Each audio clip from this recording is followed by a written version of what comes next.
falar sobre o caso do outdoor colocado em uma via de acesso ao aeroporto Afonso Pena em março de 2019 em Curitiba, que fazia homenagem a integrantes da Força Tarefa da Lava Jato.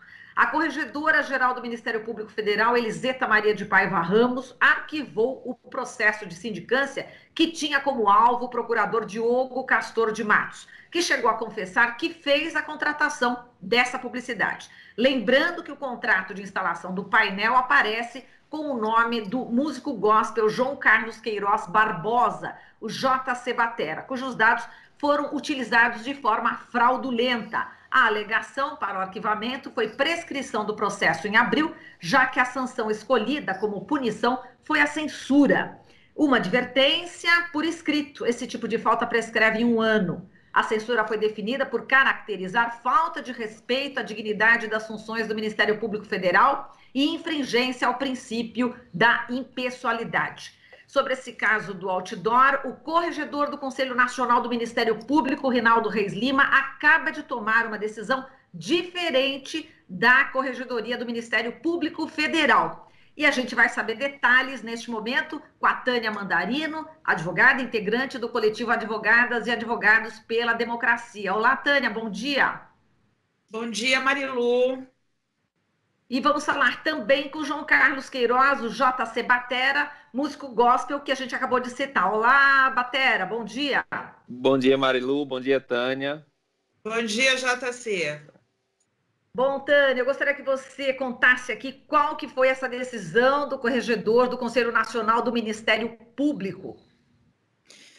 Marilu, nós temos aí um jogo, um tabuleiro muito intrincado de xadrez, inclusive que se comunica com essas questões que a gente está vivendo essa semana de julgamento do procurador Deltan Dallagnol no STF. Só para recordar, o procurador teve o julgamento suspenso no STF por conta de ter que ser a sua defesa, por liberdade de expressão, né? É a questão que lhe é assegurada. O que nós temos aqui não é liberdade de expressão, é muito mais grave.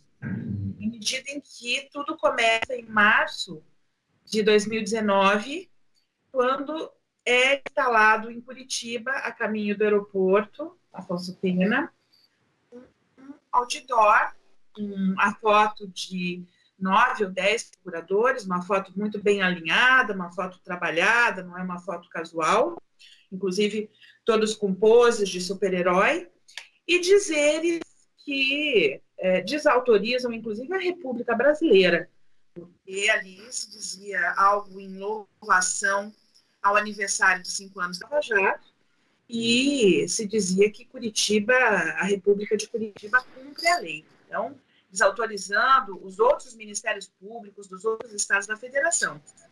E o coletivo achou por bem ingressar, na ocasião, com um pedido de providências junto ao CNMP, o Conselho Nacional do Ministério Público, esse mesmo que agora está sendo desautorizado pelo STF, e a gente já viu até matérias sensacionalistas dizendo que corre o risco de ser extinto.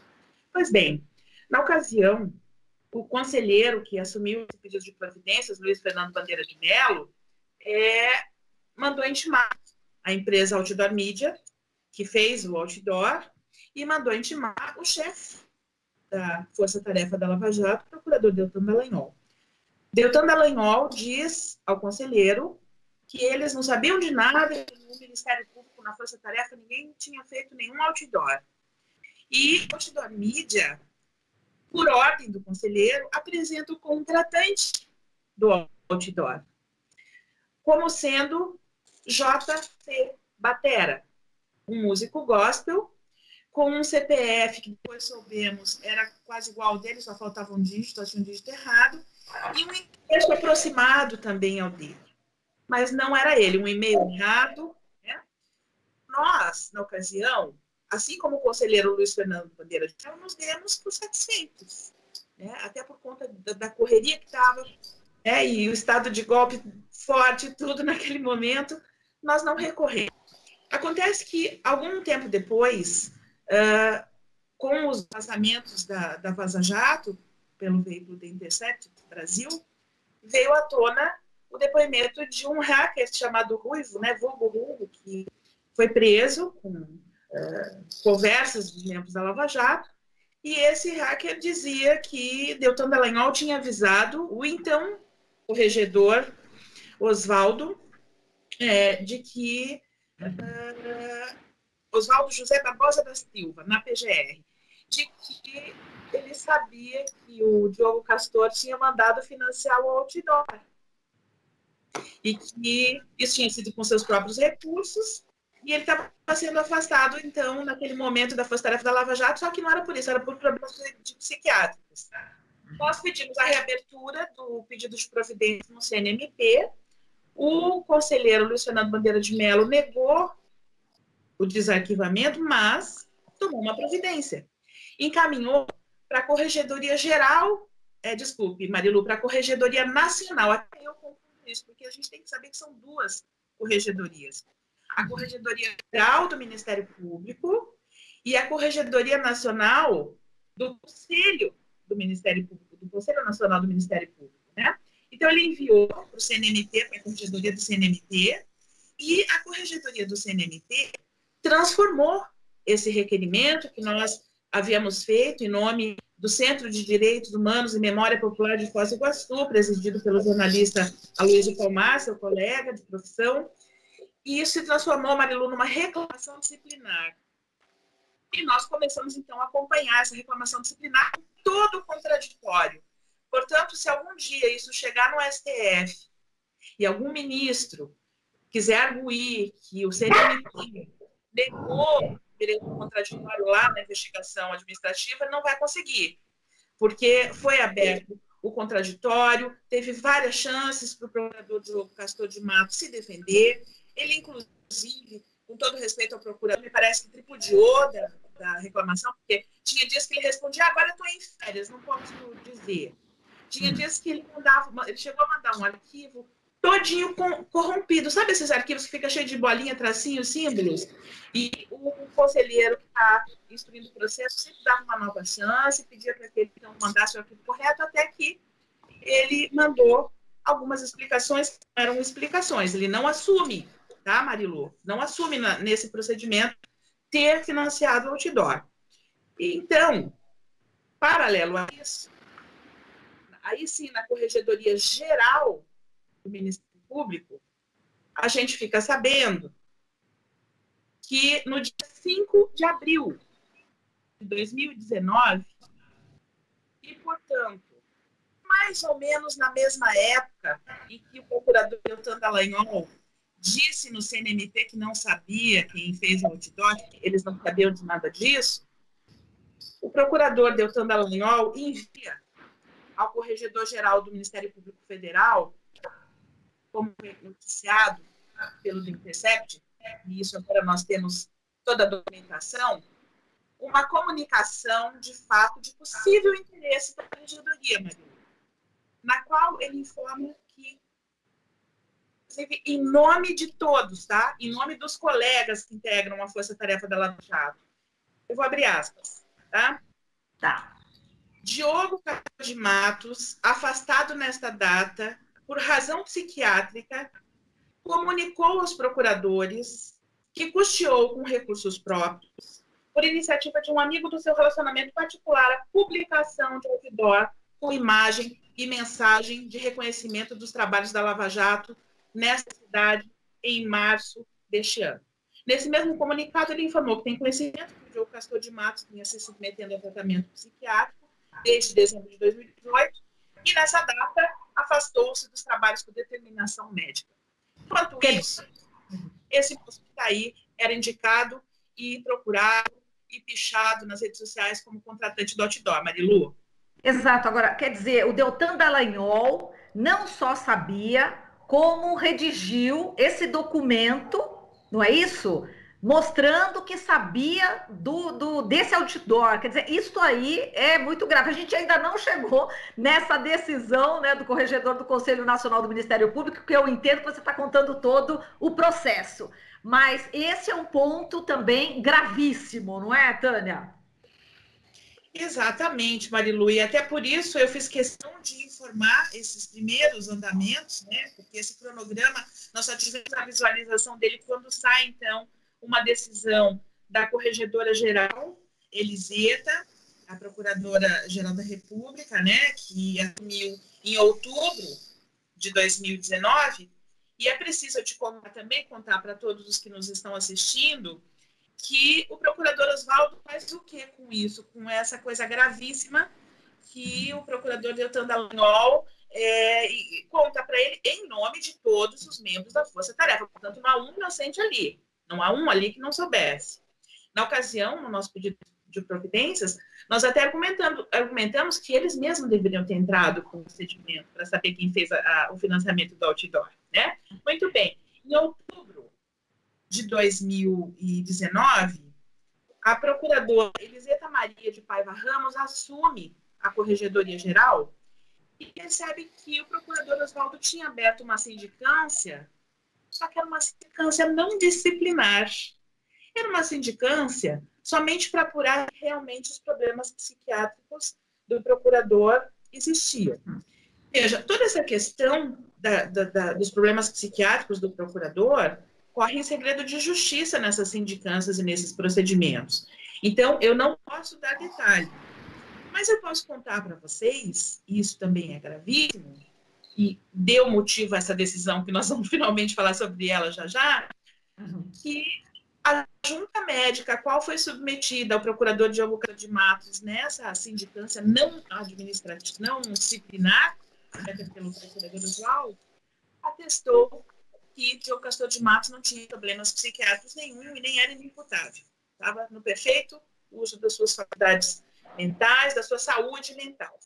Então, a corregedora Eliseta Maria de Paiva Ramos, em outubro, quando assume a corregedoria, transforma isso num processo administrativo, numa sindicância, agora disciplinar, que é o que o procurador Oswaldo já deveria ter feito desde o início.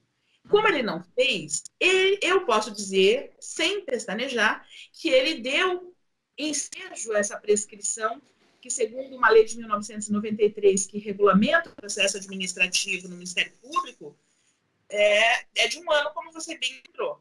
Então, no final, a procuradora Eliseta nomeia a procuradora Raquel Branquinho como autoridade sindicante. A procuradora Raquel Branquinho descobre, então, ela todos os motivos que deram ensejo a essa decisão nova, que é a que nós já vamos falar dela. Tá? Mas a procuradora Eliseta, ainda que tenha decretado a prescrição, disse não posso punir, né, que lá seria censura, ela disse, olha, o que tem aí na sindicância, os relatos são graves. Então, me parece que ela deu uma deixa para a sociedade e para quem quiser, dentro do Conselho Nacional do Ministério Público, atuar. E isso foi o que aconteceu com essa decisão que nós finalmente vamos falar dela agora, Marilu. Perfeito. Eu vou pedir para você ficar bem próxima ao teu microfone, porque às vezes dá uma certa oscilação aí na sua voz, Tânia, mas vamos lá. Qual que foi essa decisão? O fone de ouvido? Pode ser. Pode ser porque a sua voz está oscilando muito, então, mas está dando para entender. Mas acho que agora, como você vai falar exatamente dessa decisão, é importante que a gente ouça com bastante clareza essa decisão que vai exatamente contrária à anterior. Veja se a minha voz agora fica melhor. Muito. Pode falar. Bom, pois bem.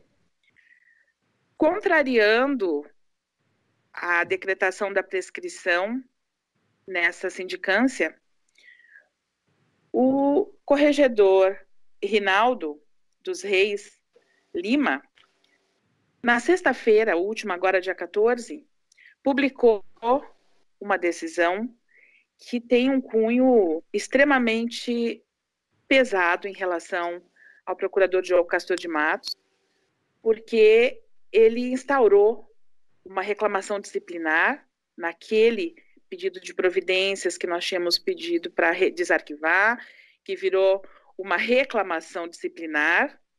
Então, agora, desculpe, eu disse que ele instaurou uma reclamação, não, ele instaurou um processo administrativo disciplinar em face do procurador Diogo Castor de Matos e as razões que ele utiliza para a instauração desse processo são gravíssimas, e eu posso afirmar também, sem sombra de dúvidas, que ele dá uma nova deixa para a sociedade, para as autoridades e para o próprio Conselho Nacional do Ministério Público também provocarem as autoridades judiciárias em relação a isso. Veja, ele enquadra o procurador Diogo Castor de Matos em 2 tipos penais, Marilu. Isso não é pouca coisa. O crime de falsa identidade, previsto no artigo 307 do Código Penal, que fala sobre atribuir-se ou atribuir a terceiro falsa identidade para obter vantagem em proveito alheio ou para causar dano a outra pessoa, e a vantagem que ele vê que o procurador quis obter quando indica JC Batera como contratante, que não era, né, era se furtar, se eximir de qualquer punição disciplinar. Ele conclui aqui nessa decisão que ele, para burlar as sanções disciplinares, ele indicou um contratante, cometendo daí o outro crime que ele capitula dentro dessa decisão, que está no artigo 299 do Código Penal brasileiro, que é falsidade ideológica, né? Então, além disso, ele qualifica, ele valora como bastante graves a atitude do procurador, e faz perguntas sobre quem ajudou a fazer esse outdoor, por quais motivos, né? Enquadra o procurador na lei de improbidade administrativa também, e diz que este caso é o caso para demissão, Marilu. Porque toda a instauração da sindicância que foi instruída lá na Corregedoria Geral pela procuradora Raquel Branquinho e acatada pela procuradora Eliseta, ainda que tenha decretado a prescrição, deu esses elementos. O procurador, inclusive, prestou depoimento em áudio e vídeo lá na Corregedoria, né? E nesse áudio e vídeo também ele assume que financiou o outdoor. Então, tudo isso geraria uma pena de demissão, segundo o corregedor. Porém, eles aplicam o princípio da proporcionalidade, da razoabilidade, levando em consideração que o procurador Diogo Castor de Matos é bonitinho, amiguinho do rei e tudo, então eles só vão aplicar a pena de suspensão por 90 dias, se assim for julgado ao final esse processo administrativo disciplinar. Mas ele também deixa claro que propõe essa pena de suspensão de 90 dias por hora.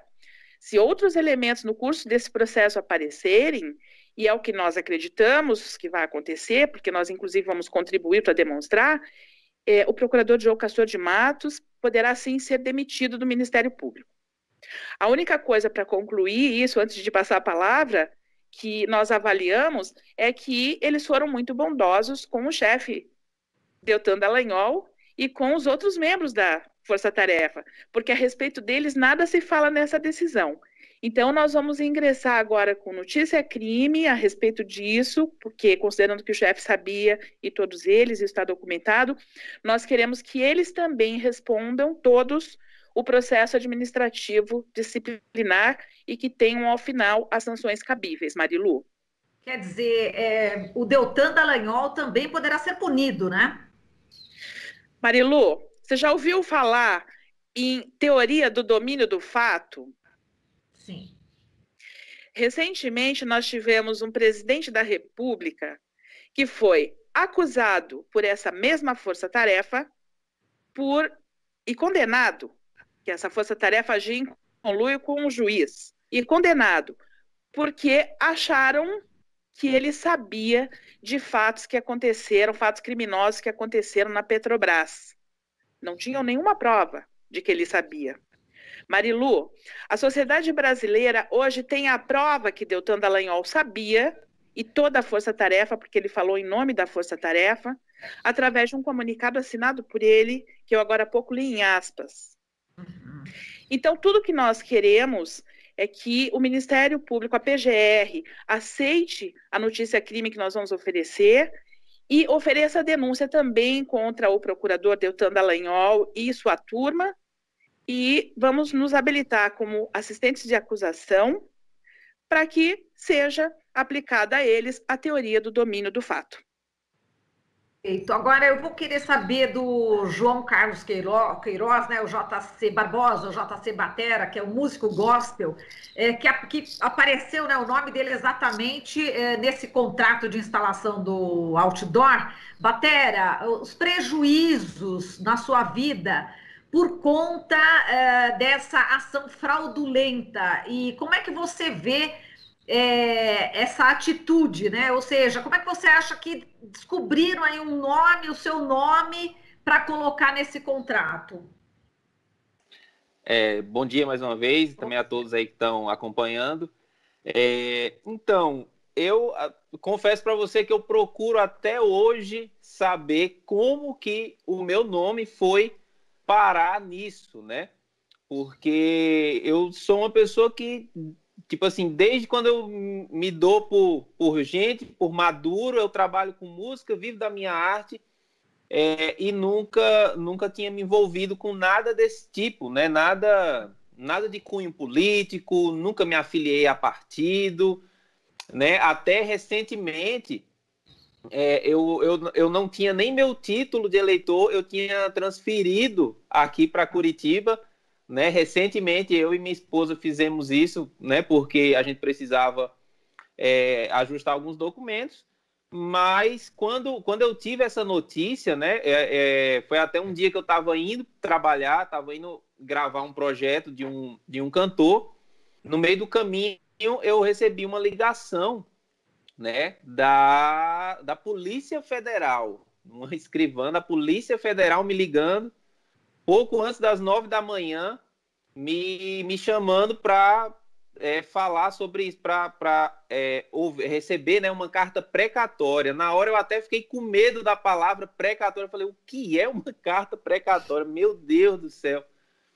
E eu fiquei... Foi um dia muito difícil, porque a nossa cabeça fica pensando milhares... Eu fiquei procurando alguma coisa que eu tivesse feito de gravíssimo na minha vida, para que um dia eu tivesse que ir na Polícia Federal de Curitiba, né, conversar com o delegado. Realmente foi bem ruim, assim, né? Eu fiquei dias, acho que foram uns 2 ou 3 dias que até eu ter que ir na polícia, né? Eles agendaram um dia e eu tinha que ir naquele dia. E esses dias para mim foram muito difíceis, porque eu fiquei procurando. Eu liguei para minha família, eu falei para minhas irmãs, falei, gente, eu fiz alguma coisa de errado na vida, que sei lá, que a polícia pode ter me chamado. E não, né? Não foi. Quando eu cheguei lá, foi que eu tomei conhecimento de que meu nome tinha sido usado na contratação de um outdoor, né? E todos os meus dados expostos e tal lá, né? Tanto que a própria pessoa que me ligou da Polícia Federal, ela recitou todos os meus dados, nome do meu pai, da minha mãe, meu CPF, minha identidade, meu CNPJ, né? Porque eu sou autônomo, né? Microempreendedor individual, como músico, e sabia tudo assim. Eu falei, gente do céu, como que conseguiram isso? Como que chegaram nisso, né? Através do meu nome. E aí depois isso começou a tomar uma certa projeção, né? Tanto que começou a tomar uma projeção até que foi a época que eu conheci a Tânia, que tem sido uma pessoa que tem me ajudado bastante nisso, porque eu não tenho noção nenhuma de nada, sabe? Você não Literalmente. Os integrantes da Lava Jato naquele outdoor? Não mesmo, eu nunca nem vi aquele outdoor. E olha que eu viajava tocando com banda, e eu passava ali no caminho do aeroporto algumas vezes. E porque eu nunca prestei atenção, Marilu, porque não, sabe, não é uma parada que era da minha vida, do meu contexto, eu não, né? Então, quando eu vi meu nome ligado a isso, eu realmente fiquei muito assustado. Eu falei, meu Deus, o que é que vai acontecer? Por quê? Eu sou um músico que eu tenho uma carreira totalmente construída dentro da internet. Imagine se a minha imagem ela é manchada na internet, entendeu? Os pais dos meus alunos vão ver lá, esse aqui é o professor de bateria do meu filho tá envolvido aqui nesse negócio aqui da Lava Jato, peraí, entendeu? Como foi quando isso tomou uma proporção maior, que saiu uma matéria em um site aí grande, e eu recebi mensagens de amigos meus, eu recebi mensagem de alunos perguntando, Jota, o que é que tua cara tá fazendo nesse site relacionado a isso? E aí começou mensagem, começou aquilo, começou gente falando, começou comentários bizarros de pessoas nessas publicações, e eu falei, misericórdia, né? Como que isso aconteceu comigo, né? Exato. Agora, eu vou perguntar para a Tânia, Batera, o que pode ser feito, né, em relação a defender os seus direitos, né, Tânia? Como é que fica a situação do JC Batera? Só para a gente encerrar, que a gente já está no final aqui, Tânia. Bom, o JC Batera foi a pessoa prejudicada pelo comportamento criminoso do procurador João Castor de Matos. E a respeito disso, a decisão que nós acabamos de comentar, inclusive, decreta que já tem indícios de materialidade e de autoria suficientes em relação a tudo isso, né, na conduta do procurador. O JC Batera já foi à Delegacia de Polícia Civil, já registrou um BO. Esse BO já se transformou num inquérito judicial, já foi distribuído para uma das varas de investigação criminal de Curitiba, onde a promotora já devolveu o inquérito para o delegado para que ele juntasse mais documentos. O senhor Alisson Pontarola, que é superintendente da Outdoor Media, né, porque ali nesse inquérito a gente não tinha conhecimento de todos esses fatos ainda. Então, a pessoa investigada é a Outdoor Media, a empresa que fez o outdoor. Já prestou depoimentos, ele disse que recebeu tudo por e-mail, que fez uma contratação com pagamento por boleto, né? Mas nós não sabemos, até pode ser ele, esse amigo que o procurador diz na decisão que o chamou para fazer um outdoor. Isso na esfera penal, certo? Agora, provavelmente não, certamente nós vamos ter que informar ao juiz e à promotora que isso aconteceu, para que esse inquérito seja remetido ao STJ, porque quando tem um procurador investigado, envolvido, o inquérito não pode ficar na esfera estadual, né? Na esfera civil, nós estamos ingressando imediatamente com ação de responsabilidade civil em face do procurador João Castor de Matos, para que ele repare civilmente, né, além sem prejuízo das responsabilidades penais que ele terá, os danos causados com essa falsa imputação ao JC Batera. Perfeito, Tânia. Bom, a gente agradece aqui a sua participação, muito obrigada por divulgar este fato gravíssimo aqui no Jornal Brasil Atual. E, bom, enfim, a gente espera que se continue nessa investigação e que outros membros da Lava Jato também sejam responsabilizados. Tânia, muito obrigada pela sua participação. Obrigada eu, Marilu, informando também que toda a sociedade tem direito a saber desses fatos e que tem uma ação popular em curso também, em fase de apelação. O juiz mandou extinguir e agora esses fatos novos vieram e nós estamos ingressando com apelação nessa ação popular. Obrigada, Marilu. Obrigada. Falamos aqui com a Tânia Mandarino, integrante do coletivo Advogadas e Advogados pela Democracia, e com o João Carlos Queiroz, o JC Batera, que é o músico gospel citado. Batera, muito obrigada. Um forte abraço para você. Obrigado. Abraço. Até mais. Obrigada. Até mais. Tchau, tchau. Você está ouvindo Jornal Brasil Atual. As notícias que os outros não dão.